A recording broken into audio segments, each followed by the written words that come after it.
আসসালামু আলাইকুম রহমতুল্লাহ তাআলা বরকাতুহু। বন্ধুরা আমার অনেক সময় অনেকে আলোচনা শুনে থাকি এবং জ্ঞানী গুণী জন যারা রয়েছে তাদের প্রতি রেসপেক্ট, সম্মান, ভালোবাসা।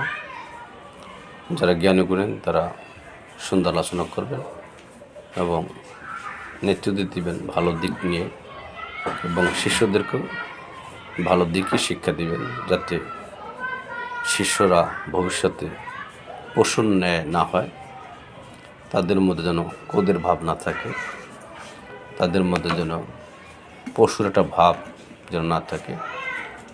আমি আপনাকে পেয়েছি, আপনাকে আমার মারধর করতে হবে বা হত্যা করতে হবে, মব সৃষ্টি করতে হবে, এটা ইসলামে শিক্ষা দেয়নি। মসজিদে নববীতে প্রস্রাব করেছে একজন ব্যক্তি, সাহাবীরা মসজিদে ইবাদতের স্থাপনায় প্রস্রাব করেছে একজন মুসল্লি। দয়াল নবী পর্যন্ত পৌঁছে গেছে, খবর পাও, নবীজিও দেখেছে। প্রস্রাব করলে কেন? সাহাবীরা রাগান্বিত, ক্রোধান্বিত, বা এখন তাকে মারতে হবে।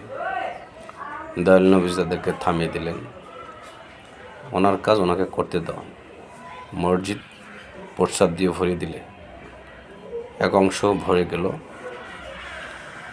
তারপর ওনার প্রস্রাব শেষে ওনাকে জিজ্ঞাসা করা হয়েছে, কেন মসজিদে প্রস্রাব, কেন? অন্য জায়গায় তো প্রস্রাবটা হতে পারতো, বা বেগ তার বেশি ছিল, বা এরকম হতে পারে। সেখানেও একটি হাকিকত ছিল। সেখানেও তিনি দয়াল নবীজিকে, আল্লাহর নবীজিকে পরীক্ষা করার জন্য গিয়েছিলেন, যে মুহাম্মদ সাল্লাল্লাহু আলাইহি ওয়াসাল্লাম সত্যিকারে আল্লাহর নবী কিনা। তিনি প্রস্রাব করে সেখানে প্রমাণ করলেন যে মুহাম্মদ সাল্লাল্লাহু আলাইহি ওয়াসাল্লাম আল্লাহর নবী কিনা। যখন আল্লাহর রাসূল জিজ্ঞাসা করলেন যে তুমি তো অন্য জায়গায় প্রস্রাব করতে পারতে। হ্যাঁ, তিনি বললেন, হ্যাঁ আমি পারতাম। আমি দেখেছি যে আপনার ন্যায় নীতি, আপনার উদারতা, আপনার ক্ষমতা, আপনার ক্ষমাশীল দৃষ্টি এবং আপনার চিন্তা চেতনা, আপনি সবরে রয়েছিলেন যতক্ষণ না পর্যন্ত আমি প্রস্রাব করেছি, যতক্ষণ না পর্যন্ত আপনি হুকুম দেননি সাহাবীদেরকে, তাকে ধরো, তাকে পাকড়াও করো, তাকে মারধর করো। আমি এটাই পরীক্ষা করেছি।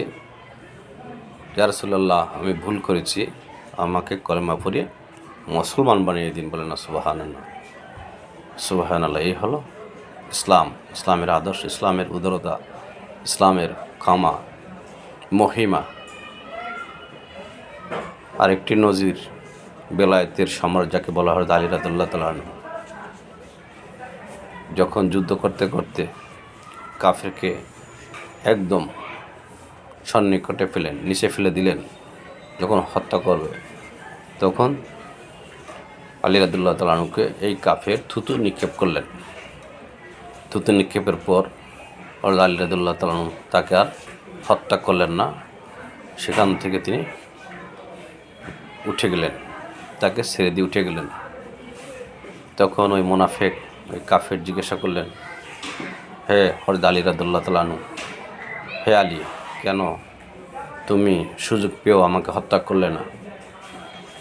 হযরত আলী রাদিয়াল্লাহু তাআলা আনহু জিজ্ঞাসা করলেন, ইতিপূর্বে তোমার সাথে আমার সাথে যে একটা বিষয় ছিল বোঝাপড়ার, ধর্ম নিয়ে, কিন্তু এখন ব্যক্তিগত বিষয় পর্যায়ে চলে গেছে। তুমি যখন থুতু মেরেছিলে আমার গালে, তখন থুতুটা আমার গায়ে এসেছে, গালে এসেছে, লেগেছে ঠিকই, আমি বিরক্ত বোধ হয়েছি। কিন্তু এই মুহূর্তে যদি তোমাকে আমি হত্যা করতে চাই, কতল করতে চাই, তাহলে আমি এখানে প্রশ্নবিদ্ধর মুখে পড়ে যাব। আল্লাহ পাক আমাকে এই কর্মকাণ্ডের জন্য জবাবদিহিতা চাইতে পারতেন বা পারবেন, যে কেন তুমি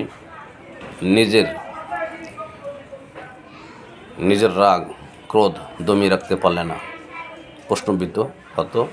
এজন্য আমি তোমাকে ক্ষমা করে দিয়েছি, আর তোমাকে হত্যা করলাম না আমার ব্যক্তিগত বিষয় নিয়ে। দেখুন দয়াল নবীজির উদারতা, আর দেখুন তার শিশুর উদারতা। তাই আমি পূর্বে আলোচনায় বলেছি যে শিক্ষক যদি ভালো কিছু ধারণ করে, শিক্ষক যদি সেই লেভেলের হয়, শিষ্যরাও সেই লেভেলের হবে এবং ভালো হবে, উদারতার হবে, মানবিক দিক থাকবে, তাদের ক্ষমা করে দেওয়ার দৃষ্টান্ত রেখে যাবেন ধরাধামে। এরকম অনেক অহরহ উলিয়ারা তাদের যারা ধরতে এসেছে তাদেরকে ক্ষমা করে দিয়েছেন, তারা মার খেয়েছেন কিন্তু মার ফিরিয়ে দেননি। তো বর্তমান যে প্রেক্ষাপটে আমরা দেখতে পাচ্ছি যে মানুষ মার খা, ভাঙচুর, লুটপাট, আগুন সন্ত্রাসী, দাঙ্গা হাঙ্গামা, রক্তপাত, মারামারি, কাটাপাটি, মব সৃষ্টিকে, এটা ইসলামের কোনো আদর্শ হতে পারে না। তাই জ্ঞানী মানুষ এবং